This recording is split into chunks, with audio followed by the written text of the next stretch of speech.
It felt like ice-cold water had been poured over me on the coldest night of the year. "You're not needed here?" Angela said it quietly, but her voice carried the certainty of someone who had rehearsed this moment. We were standing in the kitchen of my son Christopher's house. I had just finished helping prepare food for their New Year's Eve party, the same party I had been invited to 3 weeks earlier, before Angela decided my presence had become inconvenient. Just 3 weeks.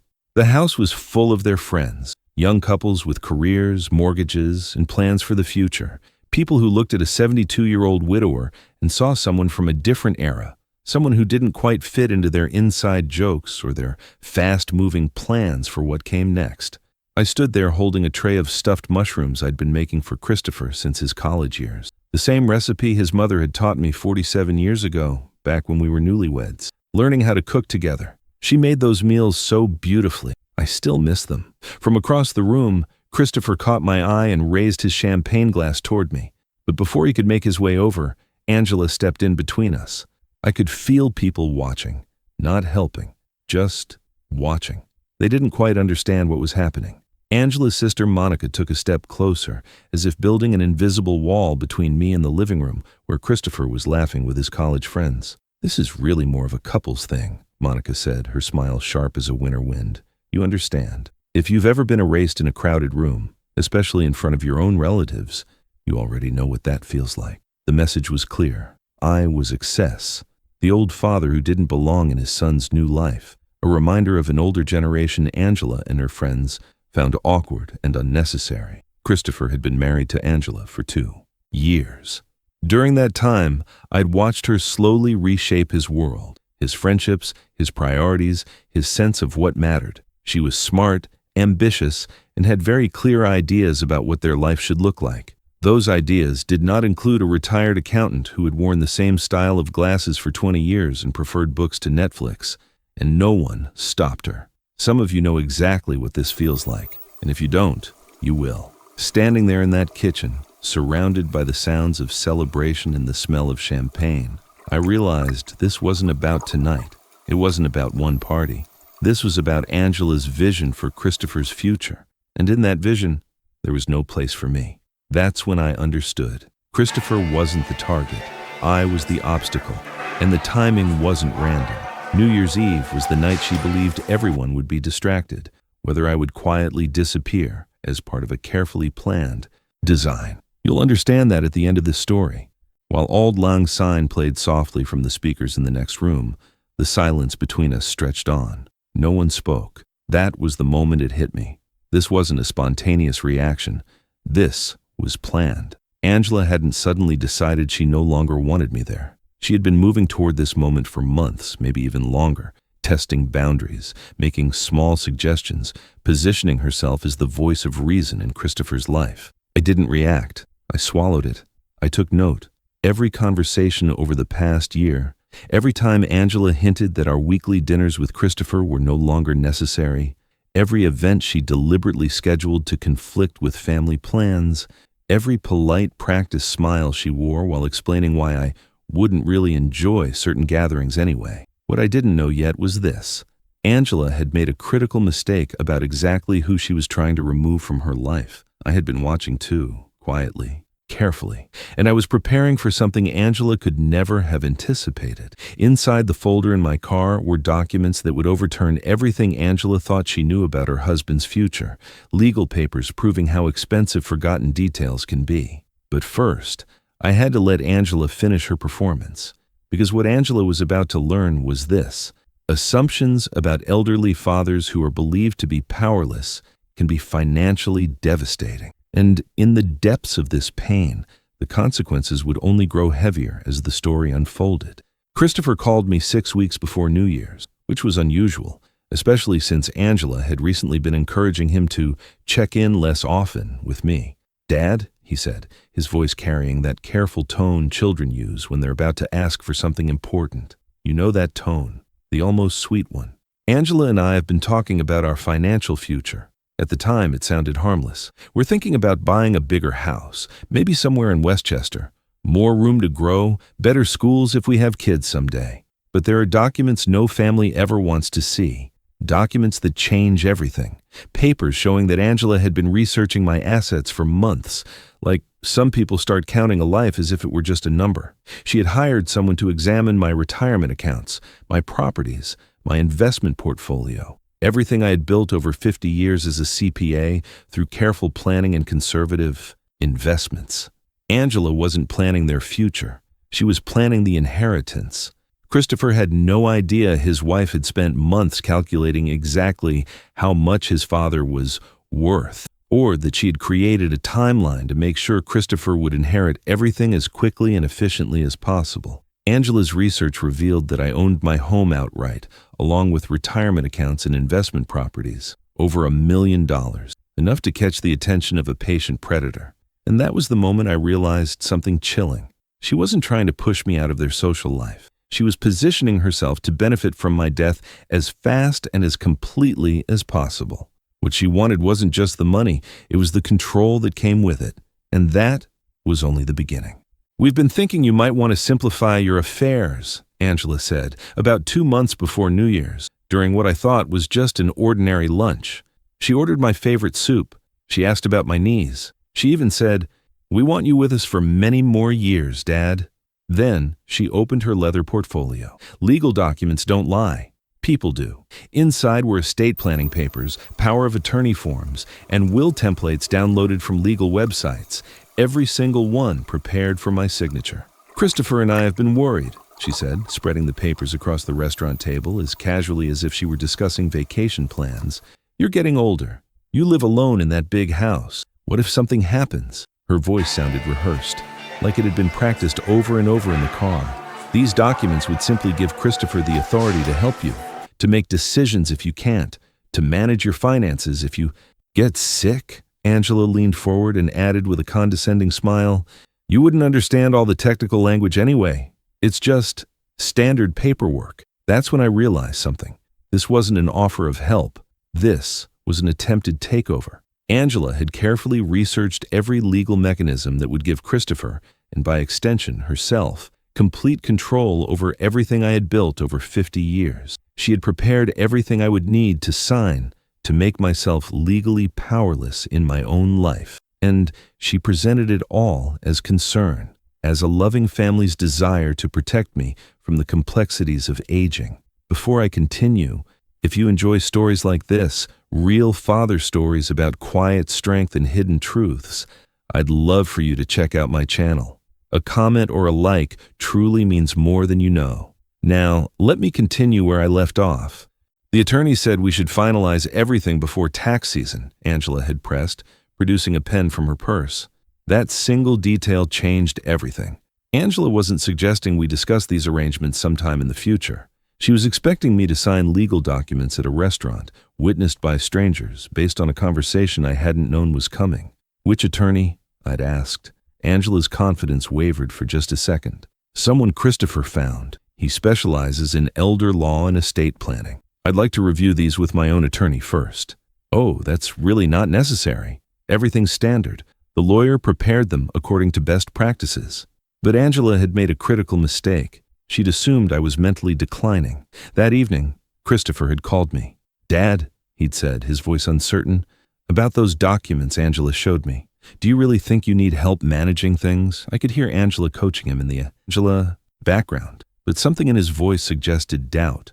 "I mean, you've been handling your own finances for 50 years. It just seems rushed. Dad, she keeps saying this needs to happen fast. And I don't know why, but it doesn't feel right." He'd caught something. Some inconsistency in Angela's urgency. She'd built her entire strategy on the belief that men like me, elderly widowers alone, dependent on their children for companionship, would sign anything to maintain their relationships with their families. Angela was about to learn that accounting minds don't stop working just because we retire. Inside my briefcase that day was the business card for my estate attorney. The same lawyer who'd helped me structure my retirement portfolio, who'd set up my investment properties, who'd prepared documents Angela didn't know existed. Documents that would make Angela's power of attorney forms completely irrelevant. That evening, Christopher called me again. "Dad, Angela's upset that you didn't sign today. She says you're making this more complicated than it needs to be." I could hear the strain in his voice. Son, I raised you to read the fine print. Did you read those documents before bringing them to me? Silence. Then, quietly, she said they were standard forms, that you just needed to trust us. Christopher, in my 50 years as a CPA, I learned something important. When someone says, just trust us about legal documents, that's exactly when you shouldn't. But Dad, what if something happens to you? Call me tomorrow when you can think clearly about what those papers actually say. Okay, he said finally. I'll call you tomorrow. He never did. Angela made sure of that. Quiet people don't argue. They document. I had been working with my attorney for 23 months, not because I suspected Angela specifically, but because I'd learned something important about protecting assets when you're a successful retired CPA. You plan for every contingency. Harold had helped me create a comprehensive estate structure. Everything I owned was now protected from anyone who might try to manipulate Christopher.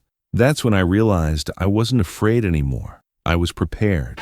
When Angela had begun researching my finances, she'd triggered notifications my attorney had established. When she'd hired someone to investigate my assets, we'd hired someone to investigate her. That's when I stopped feeling like a victim. Harold looked at me and said, "She's done this before." Harold didn't sugarcoat it. "She's done this before." The private investigator Harold recommended confirmed it. Angela's last boyfriend's grandfather signed over power of attorney and died 6 months later. His $180,000 went to her boyfriend, and Angela walked away with $60,000 before moving on. That's when I understood. This wasn't ambition. It was a pattern. She identified families with elderly members who had assets, gained their trust, then positioned herself to inherit wealth when they died. But Angela had made a critical miscalculation. She'd assumed I was isolated because I was alone. She'd mistaken widowhood for vulnerability. What Angela didn't understand was that some men who've spent 50 years as CPAs know exactly how to spot financial fraud when it's happening to them. New Year's Eve had started perfectly, at least from Angela's perspective. Christopher looked happy. Angela looked beautiful. Their friends were impressed by the house, the food, the atmosphere of success. But I'd spent the evening watching Angela work the room, cataloging how she positioned herself in conversations, how she framed my presence as temporary. She was erasing me systematically, one interaction at a time. Christopher's father has been helpful, she'd told one couple, but we're looking forward to establishing our own traditions. It's sweet how much time Christopher used to spend with his dad, she'd told another group, but now he's got his own family. Every conversation reinforced the same message. Angela was his real family now. I was his past. But what Angela didn't know was that I'd spent the evening documenting everything. I'd told everyone I was taking pictures to send to my brother in California. My phone stayed in my pocket, notes running, timestamps included. No one questioned why I was being thorough, capturing every conversation, every moment, including the moments when Angela thought I wasn't paying attention. After Angela told me I wasn't needed at my son's New Year's Eve party, I excused myself to get some air. I walked to my car, opened the glove compartment, and retrieved a manila envelope I'd placed there before the party. Inside were documents that would end Angela's plans permanently. My hands weren't shaking from age. They were shaking from clarity. When I returned to the house, Christopher was in the living room leading a countdown to midnight. Angela was standing with her friends, probably congratulating herself on how smoothly she'd handled the father situation. I walked to the center of the room and waited for the countdown to finish. 10, 9, 8, 7, 6, 5, 4, 3, 2, 1. Happy New Year! Everyone cheered, kissed, toasted the future. When the celebration quieted, I cleared my throat. Before we get too far into this new year, I said, I wanted to share something with everyone, something Angela doesn't know about yet. The room went silent. Christopher looked confused. Angela's face had gone pale. I hadn't planned to say it like this, but New Year's has a way of forcing the truth out. Angela just told me I'm not needed here. And you know what? She's absolutely right. I'm not needed here, not as someone whose assets you've been researching for months. I opened the envelope. Next Tuesday, I'm sitting in the room where your $750,000 loan gets approved or denied. Monica's smile faded the moment I said, approved or denied. Murmurs rippled through the crowd, and I'm the majority shareholder. Angela made a sound that might have been a gasp or a choke. And I don't vote with emotion, I vote with facts. The room went completely silent. Someone's champagne glass slipped from their fingers and shattered against the hardwood floor. Christopher flinched at the sound, like the room had finally snapped awake. A woman near the fireplace whispered, "Oh my God," under her breath. The jazz music continued playing from the speakers, but it sounded suddenly out of place. Angela looked at Monica with panic in her eyes, but Monica had already stepped back, distancing herself. You see, Angela forgot one important detail when she researched my finances. She found my investment accounts, my retirement funds, my properties, but she missed the bank. I looked directly at her. That was the one detail she never thought to check. Now, I've been reviewing your application with great interest. Your mortgage doesn't get approved, not after what the bank's background check uncovered. I looked directly at Angela, but what's really interesting is what our due diligence found. I pulled out the investigator's report. Angela, would you like to tell Christopher about your previous relationship? About the elderly gentleman who signed over power of attorney? About the $60,000 you received from his estate? Angela was crying now, but they weren't tears of sadness. They were tears of rage mixed with panic. "This is insane," she said. "Christopher, your father is having some kind of breakdown." "Am I?" I asked. I looked at Christopher. "Ask her about the attorney she found. Ask her about the power of attorney documents she wanted me to sign. Ask her about the financial research she's been conducting on your family." Christopher's face was changing as he processed what I was saying. His smile faded, then his eyes narrowed, like a man realizing he'd been coached. "Angela, what is he talking about?" "I was trying to help," Angela said desperately. "Your father's alone. We thought he needed protection." Protection from what? His own money? The New Year's Eve party ended at 12:47 a.m. Christopher confronted Angela in front of all their friends, demanding explanations for the power of attorney documents, the financial research, the background she'd hidden from him. Angela's explanations became increasingly desperate as Christopher realized the scope of what she'd been planning. The investigation into my assets, the legal documents she'd prepared without my knowledge, the systematic campaign to position herself as my caretaker and eventual heir. "You researched my father's finances?" Christopher's voice carried across the living room. Guests had stopped pretending to celebrate. Some were already calling Ubers. "I was protecting our future," Angela said, "protecting us from making mistakes. Your father has money, Christopher, a lot of money. I wanted to understand our options." "Options for what? Taking control of his assets?" Angela's sister Monica stepped forward. "Christopher, you're overreacting. Angela loves you. She was thinking about your children's future." But I noticed Monica wouldn't meet my eyes. Her voice lacked the conviction it had carried earlier. "Were you thinking about our children when you researched my father's bank holdings?" Christopher asked. "When you prepared legal documents to control his money? When you calculated how much he was worth?" I pulled out the final document, the investigative report about Angela's pattern. "Christopher," I said quietly, "there's more you need to know." I handed him the report. Angela's previous boyfriend's grandfather signed over financial control. He died 6 months later. She received $60,000 from his estate before moving on. Christopher read the report twice. His jaw tightened like he was trying not to be sick. Monica stared at the floor, from a man who thought he was helping his grandson build a future with Angela. Christopher looked at Angela with an expression I'd never seen before. "Is this true?" Angela was shaking now, tears streaming down her face. "That was different. Edward was sick. He needed help." Christopher's voice dropped. "Take advantage of him, the same way you planned to take advantage of my father?" Christopher asked for a separation that night. He needed time to process what he'd learned. New Year's morning, the house smelled like stale champagne and regret. Christopher found me in the kitchen making coffee.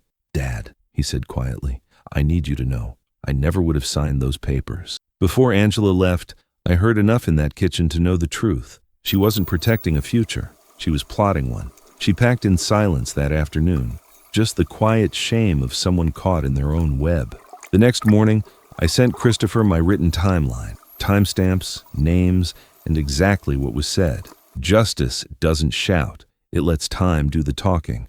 I used resources to help Christopher start over. We went to counseling together. She made me feel guilty for loving you. Christopher told me during one session. 8 months later, Christopher met Rebecca, a pediatric nurse who encouraged his relationship with me. Angela moved to Florida. I heard she'd gotten engaged to a man whose elderly father had recently been diagnosed with dementia and owned significant real estate. Some people never change. Some people can only be stopped. Help is offered. Control is taken. And when someone stands in your son's living room and tells you that you're not needed, we can remind them of something very important. Never underestimate a CPA who spent 50 years learning how to protect assets from people who see families as financial opportunities. This was never about money. It was about protecting my son from someone who saw family as a transaction. Some fathers disappear quietly. Others make sure they're never underestimated again. So ask yourself, what would you have done?